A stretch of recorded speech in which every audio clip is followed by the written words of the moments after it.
سلااوتان بێ بینەرانی شەڕێز ڕۆژ بە ڕۆژ بارگرانی سەر هاوڵاتیانی هەرێمی کوردستان زیاتر دەبێت. هەر هاوڵاتیەکی هەرێمی کوردستان ماندان دەبێت پارەیەکی زۆر وەک باج و ڕسومات بداتە حکوومەتی هەرێمی کوردستان. لە ئێستادا ڕسوماتێکی دیکە لەسەر هاوڵاتیان زیادی کردووە. بۆ گفتوگۆکردن لەسەر ئەم بابەتە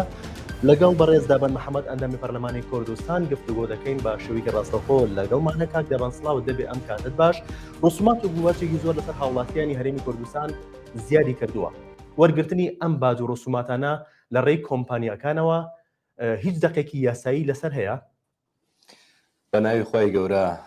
سوپاس بۆ ئێوە، سوپاس بۆ بینەرە بەڕێزەکانتان. طبعاً ماوەیەکی دوور و درێژە حکوومەتی هەرێمی کوردستان کۆمەڵێ سێکتەری گرنگ کە ئەبوایە خۆی کارەکانی بکردە ڕادەسی کەرتی تایبەت و کۆمپانیەکانەکە و ئەوێ من ناوم ناوە کە بەکرێدانەوەی حکوومەت بە حیزب لە ڕێگەی کۆمپانیەکانەوە، واتە هەر سێکتەرێک لە ڕسومات بە تایبەتی،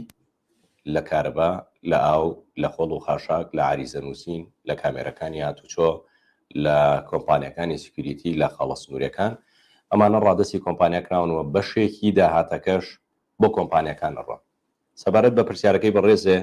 نەخێر بە هیچ شێوەیەک هیچ دەقێکی یاسایی، هیچ نەسێکی یاسایی نییە کە پاڵپشتی لەم کارەی وەزارەتی شارەوانی، لەم کاری حکوومەت، لەم کاری بەڕێوەبەرایەتەکانی شارەوانی بکە، چی لە پێوەری ئاو و پرسی ئاو، چی لە خۆڵ و خاشاک، و هەموو ئەو غەرام و ئەو سزایانەی دیاری کراوە بۆ خەڵک هاتووەتەوە هەمووی نایاساییە. و من لێرەوە داوا لە خەڵکەکەم، داوا لە کاسبکارانەکەم، داوا لە ئەو خەڵکانەکەم کە لەم جۆرە وەسڵانەیان بۆ هاتووەتەوە بە هیچ شێوەیەک نەچنە ژێرباری ئەم پارە زۆرەی بۆ هاوڵاتیان هاتووەتەوە و ئەتوانن سکاڵات تۆمار بکەن. من حتا وتومە کە ئەگەر پێویستیشان پێ بێ من خۆم ئەتوانم پارێزەریان بۆ دابین بکەم، چونکە هیچ دەقێکی یاسایی لەم پرسیانیەوە ئێمە خۆشمان چاودێریە ئەو جۆرە کەیسانەکەین و پاڵپشتیانەکەین و بە دوواداچوونیشی بۆ. بەڵێ لە ئێستادا پارەی خۆڵ و خاشاک لە هاوڵاتیان وەرەگیرێت لە ڕێی کۆمپانیایەکەوە. هۆکاری بە کەرتی تایبەتکردنی وەرگرتنی پارەی خۆڵ و خاشاک، فرێدانی خۆڵ و خاشاک چییە؟ حکوومەتی هەرێمی کوردستان فەرمانبەرێکی زۆری هەیە لە وەزارەتی شارەوانی خۆی ناتوانێت ئەو کارە بکات؟ طبعاً ئەمە پرسێکی هەستیار و پرسێکی مەترسیدارە پەیوەندی بە دووشتەوە هەیە. یەکیان پەیوەندی بە داهاتی حکوومەتی هەرێمی کوردستانەوە هەیە کە داهاتی نانەوتی و ناوخۆی پێڵێن، و بەشێکی پەیوەندی ڕاستەوخۆی بە ژیانی هاوڵاتیان و بە ژیانی کاسبکاران و بە کار و کاسبی و بازاڕەوە هەیە. حکوومەتی هەرێمی کوردستانە بێ بزانێ لە مەسەلەی ئاوا چی بەسەر هات. پێشتر کە داهاتی ئاوی چەند بووە، دواتر کە ئەم کەرتە گرنگەیدا بە کۆمپانیا ئێستا داهاتی ئاو چی لاتوە بە نسبەیەکی زۆر زۆر کەمی کردووە و بەشێکی زۆری ئەم داهاتا ڕوا بۆ کۆمپانیەکان. وابێ تێبگا لەوەی کە مەسلەی خۆڵ و خاشاک تۆ هەر مانگێک ئەگەر 5,000 دینار لە وڵاتیەک وەرگری ساڵانە 7 بۆ 8 میلیارد دینارەکە. بەڵام ئێستا ئەم ژمارە زۆر و زەوەندە بۆ هاوڵاتی هاتوۆتەوە، ئەم ڕقەمە گەورانە بۆ هاوڵاتی هاتوۆتەوە. خەڵکێ لە ڕۆژێکا 2 وەسلی بۆ ڕۆیشتووە، وەسلێکیان 600,000 دینارە، وەسلێکیان 500,000 دینار. خەڵکێ شوێنەکەی چۆڵە بەڵام 375,000 دیناری بۆ هاتوۆتەوە. خەڵکێ 2 ساڵەکانەوەکەی چۆڵە بەڵام 600,000 دیناری بۆ هاتوۆتەوە، تا 14 ملیۆن ڕۆیشتووە، ملیۆن دینار ڕۆیشتووە. یعنی داهات بەم نەوعە کۆ ناکرێتەوە. حکوومەت باکی بەداهاتی خۆی نییە لە کاتێکە ئێمە ئەزانین سەرباری فرۆشی نەوت، سەرباری ئەو پارەی لە بەغداوەیەت، مانگێک پارەکەی بەغدا دواکەوت پەنای بردە بەر داهاتی مانگی داهاتوو بۆەوەی کە بتوانێ موچە بدە. هیچ کەسێک، هیچ حکوومەتێک لە دنیاە ناتوانێت، یعنی نییە کە وا لە داهاتی خۆی بکە بەم شێوەیە ڕادەسی کۆمپانیا و ڕادەسی کەرتی تایبەتی بکە. سەبارەت بە قسەکەی بەڕێزێ من نمونەیەکەێنمەوە تامیمەکەین بۆ پرسەکانی تر. وەزارەتی شارەوانی 23 میلیارد دینار موچەی موچەخۆرەکانێتی، 30 بۆ 40,000 فەرمانبەری هەیە، 30 بۆ 40,000 فەرمانبەری هەیە. بەڕێبەراتی ئاو 8,000 فەرمانبەری هەیە، بەڵام کەرتی ئاو ڕادەسی کۆمپانیایەکراوە لە سلێمانی 150 فەرمانبەری هەیە. یعنی تۆ بە 8,000 فەرمانبەرەوە نەتوانێت ئەم کارە بکەی. کۆمپانیایەک چۆن ئەتوانێت بە بە 150 فەرمانبەرەوە بکە. وەزارەتێک بە 35-40 فەرمانبەرەوە نەتوانێت وەصلێک بنووسێ وەصل ژمارەیەک بخاتە سەر وەصلێک. کۆمپانیایەک بۆ بتوانێت بە 50 فەرمانبەرەوە یا بە 6 فەرمانبەرەوە یا بە 100 فەرمانبەرەوە ئەم ئیشە بکە. جا مەسەلەی خۆڵ و خاشاک هەر بۆ علمی بەڕێزێ جگە لەوەی وەصلەکە 6 کۆمپانیا تیا ئیشەکە خودی پرۆسی خۆڵ و خاشاکی 3 کۆمپانیا جیاواز ئیشی تیاکەوە 3 مەصرفی جیاوازی تیاکر ڕیسایکلینەکەی $10 تەنی لەسەر حکومەتەکەوە کۆکردنەوەی خۆڵ و خاشاکەکەی ئەوە درێ بە کۆمپانیا ساڵانە تەندەرینی بۆکرێ و ئەم وەصل نووسینەش ئەم پسوولە نووسینەش بۆ هاوڵاتیان ئەمانش چەند کۆمپانیایەکی درێکن. بێگومان حکومەتێک بە 1,250,000 موچەخۆرەوە بە 800-900,000 فەرمانبەری فەعلیەوە ناتوانێت ئەم کارانە بکات، ناتوانێت داهاتەکانی خۆی ناتوانێت پارەکانی خۆی کۆ بکاتەوە. چۆن ناتوانانی بڵێ ئیدارەدانێکی سەرکەوتووە ئیدارەدانێکی باشە هاوڵاتیەک پارەی مەبلەغێکی گەورە نەدا بەدەست کۆمپانیایەکەوە بۆچی ناحەقیەک لە کاتێکە 600,000 دیناری بۆ هاتوۆتەوە. ماوەیەکی تروای لێبێ هاوڵاتیان لە هەرێمی کوردستان ئەگەر شەو ڕۆژ بخەنە سەر یەک 24 ساعت کار بکەن کار بۆ ئەم حکومەتە بکەن هێشتا قەرزاری حکومەتە بن. تۆ 500,000 دیناری ئاو بۆات بێتەوە 600,000 دیناری خۆڵ و خاشاکە بۆات بێتەوە مەبلەغێکی زۆری کارەبا بۆات بێتەوە ئۆتۆمبیلە پێ بێ و کامێرەکانی هاتوچۆ کە مەترسیدارە و بەڕێوەیە بەم دەردە ببرێ. بازار گران بوو بێ لە سایە ئەوەی کە 27 کۆمپانیا لە خەڵە سنوورەکانە ئیشەکە بکەوێتە دادیاکانیان ئەمەی دایرەی هاتوچۆ پارەی عریزە نووسین بدەیت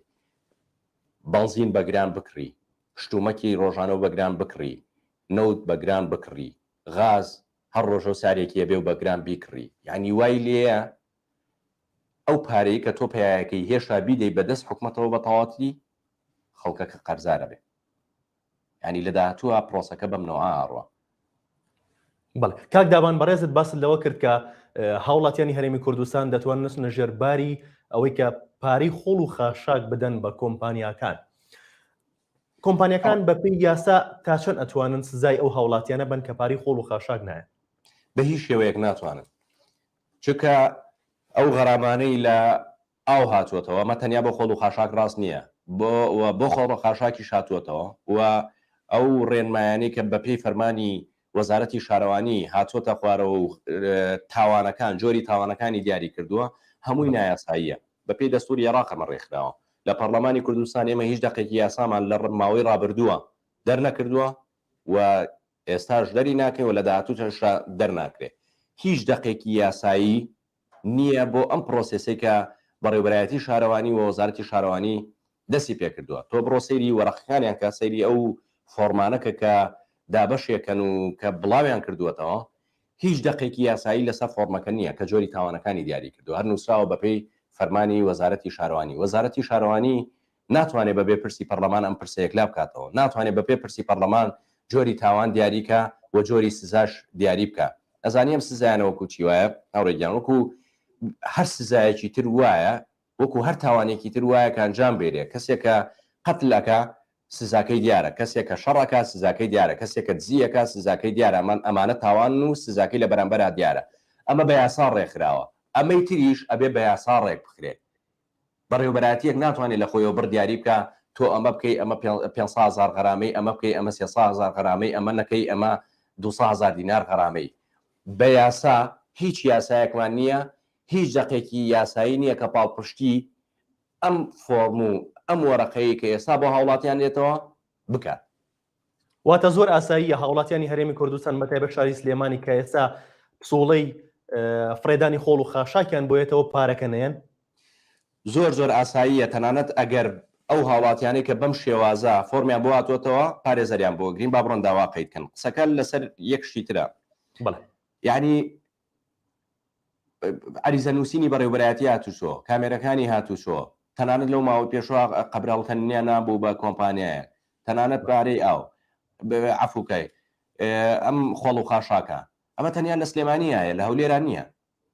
یعنی خێرا کاریەوە چییە کاک دابان ئەمە دوو ئیدارەی نییە تاکو ئێستا ما بێتەوە بێگومان دوو ئیدارەیە خە تۆ یەک کۆمپانیای موحدم پێ بڵێ یەک کۆمپانیای موحد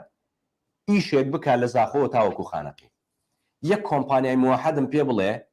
لە هەولێر و دوهۆک و سلێمانیا ئیشێکی پێسپێرابێ هەمووی کۆمپانیا جیاوازە هەمووی هەولێر بەشی خۆیدا بە چەند کۆمپانیاک و سلێمانیش بەشی خۆیدا بە چەند کۆمپانیایە من یەک نمونە بە ڕێزایی دەجێرمەوە لە ماوەی ڕابردووە کۆمپانیایەک بەناوی کۆمپانیای چیمەن ئەویش هەر ئیشی ئەم کۆکردنەوەی داهاتەکە خۆڵ و خاشاک و مڵکەکانی شارەوانیەوە یعنی چووە داوای قەید کردووە داوای 3 ملیارد دیناری لە حکومت کردووە گویا زەرمەند بووە ئاخر کۆمپانیایەک کە جیازێکی ئەمەی پێ کە ڕسومات کۆ ئۆکاتەوە ئەبێ زەرری چی کرد بێ لەم پرۆسا داوای 3 ملیارد دینار لە حکومەت هەرێمی کوردستان بکە عفوکەی داواکاری گشتی سلێمانی هاتۆتە سەر خەت و کۆمپانیەکە داواکاریەکەی یعنی داواکەی دۆڕانووە یعنی ئەم عقدانە ئەم گرێبەستانە بە جۆرێک کراوە بە جۆرێکە کرێ هەمووی لە بەرژەوەندی کۆمپانیا یەک گرێبەست نییە لە بەرژەوەندی حکومەتا بێ یەک گرێبەست نییە لە بەرژەوەندی هاوڵاتیانە بێ هەمووی لە داهاتی حکومت کەمە بێتەوە بارگرانی و ئەرکی سەرشانی هاوڵاتی زیادەکە بەڵام لە بەرامبەر چەند کۆمپانیایەکە بن بە ملیۆنێر ئەمە پرۆسیسی دانەوە بەکرێدانەوەی حکومەتە بە کۆمپانیەکان لەکوێی دنیاە هەبووە حکومت بەم شێوازە مامەڵە لەگەڵ داهاتی خۆی بکە بە 402 ڕێگە ڕسومات و باج و ئەنواع پارە لە خەڵک و لە بازرگان و لە کۆمپانیا و لە معامل و لە شەریکات وەرەگیرێ معقول لە داهاتی هەرێمی کوردستان بەم شێوازە بێ باجی سەر ڕێستۆران باجی واریدات باجی ئۆتێل و کۆمەڵشتی تر ینی هەنێ باج لە 500 زیادی کردو هەنێ باج لە 100 زیادی کردووە ئێ معقولە ساڵی 2019 باج لە هەرێمی کوردستانە ماڵانە 1 بۆ 55 میلیارد کۆ کرابێتەوە ئێستا باج کەمی کردبێ بۆ 41 میلیارد دینار سەرباری زیادکردنی باج بەو ڕێژە زۆرە بەڵام داهاتی باج بۆ حکومت کەمی کردووە بێگومان کە تۆ نسبەیەکە یا بە کۆمپانیای ئیشەکە خۆنەوە کرد هەم هاوڵاتی پابند نابێت پێوەی و هەم داهاتەکەش بۆ حکومت ناگەڕێتەوە و هەم ئیشێکی زۆر نایاسایی ئەەکەی کە بە هیچ شێوەیەکی هیچ کەسێ قەناعەتی پێ ناکە وەرە تۆ پارەی ئەو ماڵانە 10,000 دینارە کۆ کردوێتەوە طبیعیە بڕۆ کۆی کەرەوە ساڵانە 120 میلیارد دینارەکە بەڵام تۆ بە ملیۆن و بە 2 ملیۆن و بە 500,000 بۆ خەڵک هاتووەتەوە بێگومان خەڵک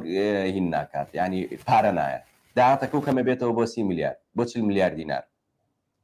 بێگومان تۆ لەبەر خاتری چەند کۆمپانیای فشارەکەی ئەبێ پێوەر بکڕیت و بیبەسی بێگومان خەڵک پابند نابێتەوە تۆ هاتووی کۆمپانیای خۆڵ و خاشاک 3 ساڵە لەکوێیە 2 ساڵە لەکوێیە چی خەڵکێک بۆ نمونە کە تۆ ئەڵێ پارەی 27 مانگ یا 30 مانگ قەرزاری ئایا ئەو هاوڵاتیە 30 وەسلی بۆ ڕۆیشتوەتەوە پارەکەی نەیابێ بەڵام تۆ هاتووی لە شەو ڕۆژێکە وەسلێکە خەیتە بەردەم کەسێکە خۆی کار و کەسابەتی نییە دوکانەکەی لە زەرەرایە کە خۆی دوکانەکەی هەڵگرتووە لە زەرەرا دوکانەکەی فرۆشتووە تۆ وەسلێکی بۆ خەیتە بەردەمی دوکانەکەی 600,000 خۆڵ و خاشاک ئێوە دوکاندارە بە 9 ڕێگایتر پارەی لێوەرەگیرێ خوار خۆڵ و خاشاک نییە پارەی کۆمپانیای سکیوریتی لێوەرەگیرێ پارەی تابلۆی لێوەرەگیرێ پارەی ئاوی لێوەرەگیرێ پارەی ڕسمی پیشەی لێوەرەگیرێ پارەی مۆڵەتی لێوەرەگیرێ پارەی کارەبای لێوەرەگیرێ پارەی خۆڵ و خاشاکی لێوەرەگیرێ ئەمە بێ قازانجەکەی چی بێ پارەی غازی لێوەرەگیرێ ئەوانە کە سیستمی غازیان هەیە ئەبێ 3 مانگجارێ بڕۆن $200 بدەن بۆی چێکی سیستمی غازەکەیان بکەنەوە ئەم هەموو ڕسوماتە لە دوکانارێک وەربگیرێ کار و کەسابەتەکەی چییە ئێمە خۆسین نین خۆ قەتەر نین خۆ ئیمارات نین گەشە یابووریمان کردبێ ئێمە تۆ ڕیفراندۆمێکە بەسەر خەڵکایە ناوە 20 ساڵ خەڵکی گەڕانەوەتەوە دواوە تۆ بە ناوی سەربەخۆفرۆشتنی نەوتەوە دۆخێکە دروست کردووە کە ئەبێ بڕۆی لە تەنازول بۆ بەغا بکەیت کار و ژیان و کەسابەتی هاوڵاتیش نەماوە ئەوەی کە هەیە لەسەر موچەکەیەتی موچەکەشە بەم دەردە بردووە هەنی 45 ڕۆژارێ موچە دابەشەکەی بۆیە 25 مانگ موچە بیرە نەتداوە هەمووی 3-4 مانگە دۆخ و گوزەرانی خەڵک تۆزێ بە بۆنەی ئەم موچەیەوە باشتر بووە ئەگەر ئەوش لەسەری ساڵەوە نەکەوێتە بەردەم مەترسیە عفوکەی لە سەدا 90 جوڵە و کەسابەت و ژیان و گوزەرانی خەڵکێ بەستوەتەوە بە موچەیەکەوە ئەم هەموو مەبلەغە زۆرە، ئەم هەموو ڕسوماتە زۆرە. کاک دابان باست لە سەر بە خۆفرۆشتنی نەوت کرد. حکوومەتی هەرێمی کوردستان بە تایبەت ئەم کابینێ بەردەوام باسی ئەوە کات کە گەشەی ئابووری کردووەوە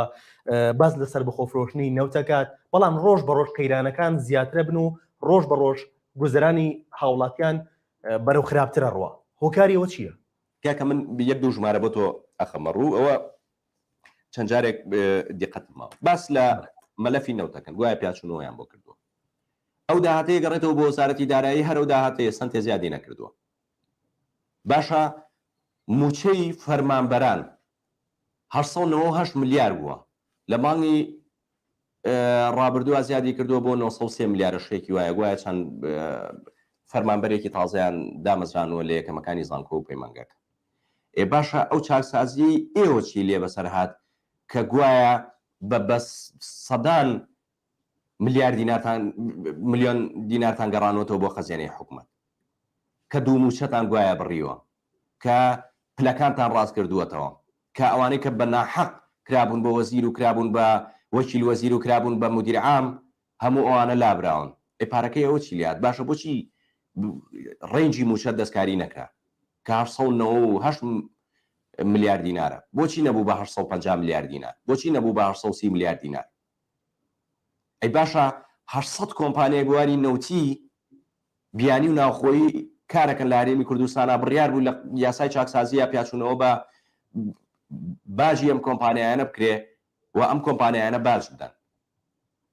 ئەکوا بۆچی هیچ داهاتێکی زیاد نەکرد؟ ڕۆژ بە ڕۆژ داهاتی ناوخۆ کەمەکە. لە مانگی 1 و 2 360 ملیار دینار تەمویلی موچە کراوە لە داهاتی ناوخۆ، بەڵام لە مانگی 11 و 12 161 ملیار دینار تەمویلی موچە کراوە. خێرە ئەم داهاتە بەجارێک 200 ملیار دینار کەمی کردووە، سەرباری ئەوەی کە لە بەنزینەوە بیگرە، لە برنجەوە بیگرە، لە غازەوە بیگرە، لە هێلکەوە بیگرە، لە شەکرەوە بیگرە، لە ڕۆنەوە بیگرە. بازار گران بووە. من پێشەوەی بێن بۆ ئەم بەرنامەیە ئەوە دەنگەکەیم لایە بە ڕێزێک لاو لێرەوە تەلەفۆنی کردو، ئەڵێ من ئاو تایگەرە فرۆشم، ئاو کۆلا ئەفرۆشم لەسەر جادە، ئەمەی کە عەرەبانەیەکی داناوە ئەمە ئەفرۆش. ئەڵێ جاران تۆزە خێری هەبوو، بەڵام ئێستاوە نەگران بووە، خێری نەماوە، تکا ئەکا تەکلیفەکە. ئەڵێ بەشکەم دۆخەکە بگەڕێتەوە دۆخی جاران لانی کەم، یەک تۆز شتومەک ئەرزان بێ، ئێکە شتومەکیش گران بوو هەوڵاتی وەکو جاران ناڕە شتومەک بکڕێ، ئەو کاتە تەحەفوزەکە، ئەو کاتە شتێکۆ ئەکاتەوە لە پەنای ئەوەیە ناڕۆ هەم دەستبەرێ بۆ هەموو شتێک. بازار کزە بێت، دوکان بازاری نامێنێ، تۆ کە بازارەکە و نەیەشوە لانی کەم ڕسوماتەکەشت لەم دیوە زیاد کردووە. بڵێ حکوومەتی هەرێمی کوردستان لەسەر و ئەمە قورساییەوە کە لەسەر هاوڵاتیانی هەرێمی کوردستانی دروست کردووە، قورساییەکی دیکەشی نەخستۆتە سەرخۆی کە زۆربەی زۆری سێکتەرەکانی داوەتەکەرتی تایبەت ئەگەر خۆی کارەکان کات پارێکی زیاتر بۆ حکوومەت ناگەڕێتەوە و لە ڕێی ئەو باج و ڕسوماتەوە بتوانێت موچەی فەرمانبەران لە کاتی خۆیاندا بەش بکات. ئاورێگیان لە دنیاە کە پرۆسسێک ئەدرێ بە کەرتی تایبەت، حکوومەت ئەم پرۆسسا حازرەکە و پرۆپۆزەڵ و دیراسی تەواوی ئەکا، دواتر ئەعلانیەکە چی کۆمپانیایەک چی کەسێک ئەتوانێت ئەم ئیشە بکە کە لە خزمەتی خەڵکو و لە خزمەتی حکوومەتا بێت، چکە حکوومەت ئیشێک ئەدا بە کەرتی تایبەت ئەبێلانی کەم خۆی قازانکەەوە هەڵاتێکی سوودی لێ ببین. بەڵام لێرە وانە، لێرە کۆمپانیا ڕێگە بۆ خەڵک بۆ حکوومەت داانێ، لێرە کۆمپانیایەک دێ ئەڵی کاکە من وەصلە نووسم بۆ خەڵک پارەی ئەو پارەی خۆڵ و خاشاکە منێتەوە، حکوومەت ئیمزای بۆکە تەند گرێبەستێکی بۆکە لە مەسلحەتی کۆمپانیەکە لەو سەرەوە لە داهاتی حکوومەت کەمە بێتەوە لەم سەرەوە باگرانی لەسەر هاوڵاتیان دروست هەبێ. پێم بڵێ 6 کۆمپانیا لە بواری خۆڵ و خاشاکە وەصل بۆ خەڵکە نووسن، بەس ئیشیانەوەیە ئەڵێ هاوڵاتی بەڕێستەوە ئەمەنە بۆ هاتووەتەوە، ئەمە هەموو ئیشەکەیەتی. یعنی ئەمیشە چی گرانێکی تیا ئەگەر حکوومەت خۆی نەتوانێت بیکە؟ ئینجازی ئەم کۆمپانیا چییە کە حکوومەت ئەگەر خۆی نەتوانێت ئەم ئیشە بکە؟ بەڵێ کاک دابان ئەگەر حکوومەتی هەرێمی کوردستان خۆی هەستێ بەو کارە و لە ڕێی کۆمپانیاوە نەیکات، بۆ نمونە ماڵی ئەو 5,000 دیناری کە وەردەگیرێت حکوومەت خۆی وەری بگرێت، بەڵام داهاتەکەی دیار بێت و بۆ موچەوە بۆ خزمەتگوزاری هاوڵاتیان سەرف کرێتەوە، هاوڵاتیان ئامادەنینەوە پارێ بن. قوربانگیان ئێمە زۆر دیراسەمان کردووە، یەک دوو نمونە بۆ بە ڕێزەیە هەنمەوە. خۆڵ و خاشاک 1 ملیۆن هاوبەش ماڵ هەیە لە هەرێمی کوردستانە بەبێ منتیقە سەنایەکان بەبێ دوکاننار بەبێ کاسبکار بەبێ پیشەوەر بەبێ هەموو ئەمانە بەمانە واتە 1,250,000 بۆ 1,500,000 هاوبەش کە ئەبێ ماڵانە پارە بن هەر کەسێک لەوانە مانگی 5,000 دینار بدا 5 نا 10,000 دینار بدا 120 ملیار دینارەکەم ساڵانە 120 ملیار دینار بۆ مەسلەی ئاویش ئەمە ڕاستە ئەمی 120 ملیار دینارەکە ساڵانە ئێ باشە وەزارەت من تێناگەم وەکو پێم وتی وەزارەتێک بە 40,000 فەرمانبەرەوە نەتوانێت ئەمە بکە کۆمپانیا بۆ بتوانێت ئەمە بکە ئەگەر دەستێکی تیانە ئەگەر ئینێکی تیانە ئەم پرسە کە درابێ بە کۆمپانیا بەڵێ ئەو بێگومان ئەو کاتە هاوڵاتی خۆی ئەڕوا چۆن پێشووتر خەڵک خۆی ڕۆیشتوتە بنکەکانی دایرەی ئاو خۆی پارەی ئاوی داوە خۆی پارەی کارەبایە ئەگەر حکومت خۆی بیکە خەڵک خۆی ئەڕوا بەڵام لە شێوازێکی معقول لە شێوازێکە بچێ بە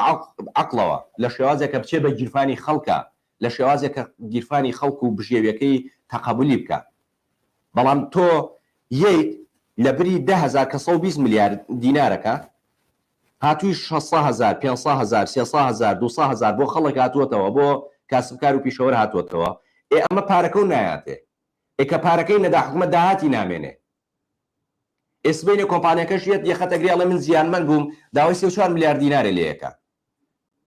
بێگومان ئەگەر حکومت خۆی ئەمە بکە بە فەرمانبەرەکانی خۆی کەش هیچ مەسروفێکی نییە کولفەی نییە تۆ فەرمانبەرەکانی هەردەوامەکەن هەر موچیانەیەکێ بۆ ئەم ئیشیان پێ ناکەی ئەگەر مەقسا جیازەکانەکە کە جیازێکی ئەوەنەیە کە کارتی ئاسیا و کۆڕەکی پێفرۆشن ئەوەنە قورس نییە ئەوەنە جیازێکی گران نییە هەموو سۆپەرمارکێت و هەموو هینێکتیا دوکانێکی لاکۆڵانیش ئەم جیازیتیایە بۆ خاڵە سنوورەکانیش بە هەمان شێوە خاڵە سنوورەکان 27 کۆمپانیا ئیشی تیاکە 27 کۆمپانیا قەرار بوو کەمیکەنەوە بۆ 10 کۆمپانیا 12 کۆمپانیا یعنی پێشتر 23 کۆمپانیا بۆ قەرار بوو کەمیکەنەوە بۆ 10 بۆ 12 کۆمپانیا ئێستا زیادی کردو بۆ 27 کۆمپانیا سایقێک لە ئێرانەوە لە تورکیاوەیەتە هەموو وڵاتەوە بە 20 ڕێگاپاری لێوەرەگیرە بە 15 ڕێگاپاری لێوەرەگیرێ ئێکە ئەڵێ ئێمە بازرگانی سنوورەکانمان کەمی کردووە ڕۆیشتووە بۆ جنوب و مۆزریە و ڕۆیشتوەوە باشووری عێراق پەیوەندی بەمەوە هەیە تۆ بیمە و داناوە بیمە ئیجباری لە هەموو دنیا بیمە اختیاریە من خۆم بیماکەم سایقێکی تر نایکە تۆ ئیجباری ئیلا بێ پارە بی اینجا کەس بینێ تووشی حادیسەیەک بوو لە سەدانەوەت ئەوەی کە حەقێکی پێی ناگەیڕیتەوە پارەی تاقیم پارەی خزمەتگوزاری وەسلی بەیانات فەحسی نازانم چی 27 ڕێگا تۆ پارە لە خەڵک وەرەگیری سەرباری ئەو بڕۆ سێرەکی داهات کەمی کردووە غێر بەشێکی ئەم داهاتە ئەڕوا بۆ کۆمپانیەکان لە ناوخۆشە غێر بەشێکی ئەم داهاتە ئەڕوا بۆ کۆمپانیانی کە ڕسومات کۆکەنەوە حکومەتی هەرێم بەقای یەک دەوڵەت بەس فەرمانبەری هەیە بەقای یەک دەوڵەتی گەورە و گران فەرمانبەری هەیە معقول لە تۆ فەرمانبەرەکانە بکەی بە بندیوار ڕۆژانە ئەوان هەر دەوامەکەن و موچە وەرەگرن بەڵام وەزیفەکەیان پێ نەسپێری بیدەی بە کۆمپانیا ئەگەبان ئەم ڕاستیانە و ئەم پرسانە لەلایەن بەڕێست و چەند پەرلەمانتارێکی ترەوە باسەکرێت و ئەوروژێنرێت بەڵام لە بەرامبەردا حکومەتی هەرێمی کوردستان بێدەنگە بۆچی بێدەنگە بۆ وەڵامێکی نییە بۆ ئەم پرسانە بۆ ڕاستی بۆ ناشارمەوە بەشێکی پەیوەندی بە حکومت خۆیەوە هەیە یعنی حکومت باکی بە ژیان و باکی بە گوزەران و بازێکی بە بازار و باکی بە ئەوەی کە بەسەر خەڵکایەت نییە ئەوەی کە پەیوەندی بە حکومەتەوەیە بەڵام بەشێکی تری پەیوەندی بە قبولکردنەوە هەیە یعنی خەڵک ناناڵێ بە ئەم حکومەت هەیە هەر شتێکی بەسەر فەرز کراوە قبولی کردووە بن لە ماوەی ڕابردووە هاوارم کرد لێرە و لە دەیان کەناڵی ترەوە من وتومە پارەی ئاوم مەدەن ئەم پارەیە نایاساییە ئەو بڕیارانی کە وەزارەت لە مەسلەی ئاوا دەری کردووە نایاساییە ئەم پارەیە مەدەن سبەینێ تۆ بڕۆژ کات لە حکومت بکە سکاڵا لە حکومت بکە حکومت لە تۆ بیکە هەر تۆ ئەیبیتەوە چکە دەیان حاکم و دەیان خەڵکی باشمان هەیە کە پرس و ڕامان پێکردون بەڵێ نایاساییە پشتی بە هیچ دقێکی یاسایی نەبەست بەڵام سەرباریەوە خەڵکە ڕوا بەشێکی پارایە ئەو بە بەشێکی کەمێت بۆ خۆڵ و خاشاکیش بامان شێوە بەشێکی ئەوەیە خەڵکەکە خۆی بۆی قەرزار نەبێ بۆ ئەوی کە شتێتە سەری بۆی ئەترسێت جۆرێک لە جۆرەکان ئەترسێ حکوومەت هەر بڕیارێک دەرەکە خێرا پابند دەبێت میوە کاکە ئەمە بڕیار نییە خەڵک ملیۆنی دیناری بۆ خۆڵ و خاشاک بۆ لە ماڵەکەیە وەصلێکی پێبێ بۆ ملیۆنێک بۆ خۆڵ و خاشاک وەستێکی پێبێ بۆ 600,000 دینار بۆ ئاو بنزین بە 1000 دینار بکڕێ وەصلێکی تری کارەبای هەبێ 600,000 دینار ئەگەر ئۆتۆمبیلی پێبێت ملیۆنێ 2 میلیۆن غەرامەی کامێرەی هاتوچۆی تیاابێ ئێمە چۆن بەڕێواچێ وڵات بەم شێوەیە ئەو هەوڵاتی چۆن گوزەرانی بمنەوە بەڕێواچی بەڵێ کاک دابان لە کاتی هاتنی 200 ملیارەکە لەلایەن بەغداوە بۆ هەرێمی کوردستان بۆ جۆرە بینیمان موچە دابەشەکرا لە 25 مانگی 11 دەستکرا بە دابشکردنی موچە بۆ کۆتایی مانگی 12 موچەکە دابشکرا بەڵام لە مانگی یەکەوە باز لەوا کرێ 200 ملیارەکەش نەیەت حکوومەتی هەرێمی کوردستانیش بەردەوام باز لە نەگەڕانەوەی داهات و کۆمەڵی کێشە و گرفت دەکات لە داهاتی ناوخۆیە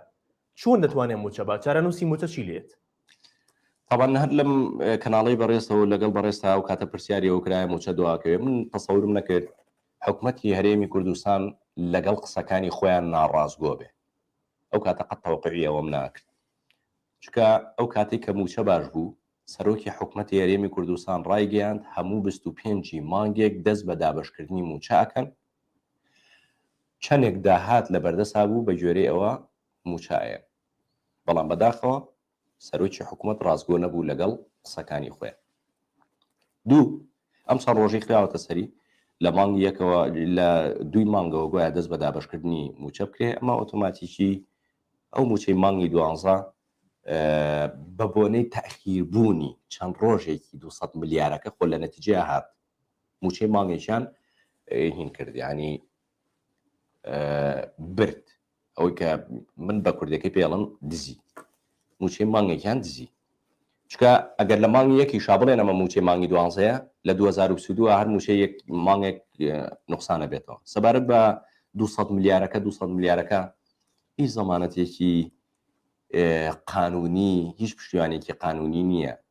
ئان و ساتە ینی ئەو کاتی کە بەغا وتی ینی 200 ملیارەکە تاخیر بوو حکوومەتی هەرێمی کوردستان خۆی قەناعەتی بەوە نەبوو بەغا ئەم پارەیە بنێرێ ینی حکوومەتێکی گەورە و گران پەنای بردە بەر داهاتی مانگی 12 وتی ئەیخەمە سەر موچەی مانگی 11 بەڵام دوو ڕۆژەیە بەغا پارەکەی نارد حکوومەتی ئەوە بێ ئاگا بێ حکوومەتی ئەوە بێمتمانە بێ حکوومەتێکەوە نائاگا بێ بەغا ئەو پارەیە ئەنێرێ یان ناینێرێ من و تۆ هاوڵاتیەک چی زەمانێکە بێ بزانین ئەم پارەیەت یان نایە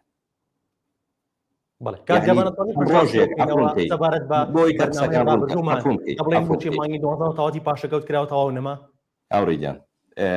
ئەفۆم بکەی بۆی قسەکانم ڕوون کەمەوە حکوومەتێکەوە بێ بەرنامە و بەرچاوڕوون نەبێ لەما کە بەغا پارەکەی دواخست لە ماوەی 2 ڕۆژە دەست بەرێ بۆ داهاتی مانگی 12 لە پڕا دوایی پارەکە بێت اینجا موچە تاخیرکە بۆ مانگی 2 ئیتر چی زەمانێک لەسەر ئەم 200 ملیارە هەیە کە بێت یان نەیە یعنی ئەم بێ متمانەیە ئێستا من ناتوانم بڵێم پاشە بۆ نمونە موچەی پاشەکەوت کراوە یا پارەکەیە ئەم بێ متمانەیە حکوومەت خۆی دروستی کردووە چکە کە دەستێ بر بووە داهات کەواتە 200 ملیارەکە نایە بەس 2 ڕۆژ دوای ئەوە هات کەواتە لە مانگی یەکیشە ئەگەر نەیەت ینی حکوومەت دایناوە نەیە هیچ زەمانەتێک نییە کە ئەم پارەیە بەردەوام بێ یاخود ببڕێ بەڵام من تەمەناکە میوادارم بەردەوام بێ بەڵێ بەڵام جاری پێش پامان پرسیارم لێ کردیت بەڕێزت دڵنیا بووی لەوەی کە ئەمە قسەی سەرۆکی حکوومەتی هەرێمی کوردستانە و باسی لەوە کردووە کە دەبێت هەموو 25 مانگێک ئەگەر بەر پشوشکەوێت موچە دابشکرێت بەڵام دابش نەکرا لەگەڵ ئەوەشە هەفتەیەک پشویان دانانی ئەم پشووە بۆ درەنگ دابشکردنی موچە نەبوو بنا ئەگەر مەسەلە موچە ینی پشووەکە بووایە خۆ ڕۆژانی تر لە ڕۆژی جمعە هەنێجار موچەیان دابش کردووە لە ڕۆژی شمایە موچەیان دابش کردووە لە زۆر پشووی تر بوو بۆ نیترا موچەیان دابش کردووە بەڵام وەکوتم تەسەورم نەکرد سەرۆکی حکوومەت لەگەڵ قسەی خۆی و لەگەڵ بەڵێنی خۆیان ناڕازگۆ بێ بۆ 25 مانگ دەست بە دابشکردنی موچە نەکرێ لە 2 مانگ بە حسابی خۆیان دەست بە دابشکردنی موچە بکەن بێگومان وەکو پێم وتی ئەگەر لە 2 مانگیشا دەست بە دابشکردنی موچە بکەن ئۆتۆماتیکی ئەبێتە موچەی مانگی 1. ئەگەر بیشڵێن ئەمە موچەی مانگی 12 لە 2022 هەر مانگێک نوسانیەکە بەم پێوەرەی ئەوان بێت. بەڵێ دانانی ئەم هەموو پشووە کاک دابان لەلایەن حکوومەتی هەرێمی کوردستانەوە ببوورە. طبعا ئەمە من ناومناوە پشووی بەرپرسان نەک پشووی سەری ساڵ. لە بەریتانیا 2 ڕۆژە، لە ئەمریکا 3 ڕۆژە، لە نێو وڵاتی تر 4 ڕۆژە عەدیان. بەڵام لێرەوە چونکە زۆربەی هەرە زۆری بەرپرسەکان لە 20 مانگ 25 مانگە ڕۆن و 3 و 4 مانگ یەنەوە بۆ دەوام و